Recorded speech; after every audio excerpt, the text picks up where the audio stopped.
देश के दलितों के मसीहा स्वर्गीय रामविलास पासवान जी के पत्नी को और श्री चिराग पासवान जी की माता जी को जिस तरह गाली गलौज राष्ट्रीय जनता दल के द्वारा किया जा रहा है, यह अशोभनीय है, दुख है, पीड़ादायक है और जरूर कार्रवाई होगी, चुन कर कार्रवाई होगी, इतना कंफर्म करता हूँ।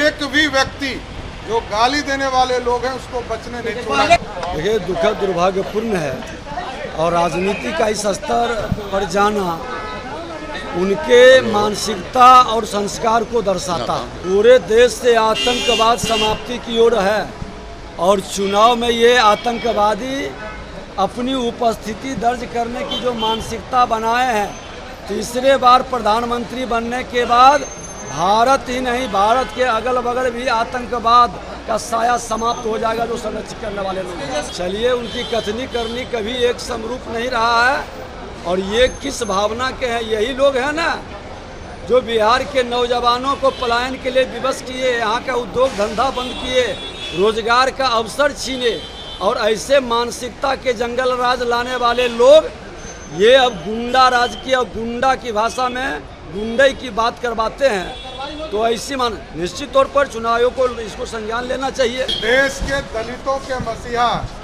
स्वर्गीय रामविलास पासवान जी के पत्नी को और श्री चिराग पासवान जी की माता जी को जिस तरह गाली गलौज राष्ट्रीय जनता दल के द्वारा किया जा रहा है, यह अशोभनीय है, दुख है, पीड़ादायक है और जरूर कार्रवाई होगी, चुन कर कार्रवाई होगी, इतना कंफर्म करता हूँ।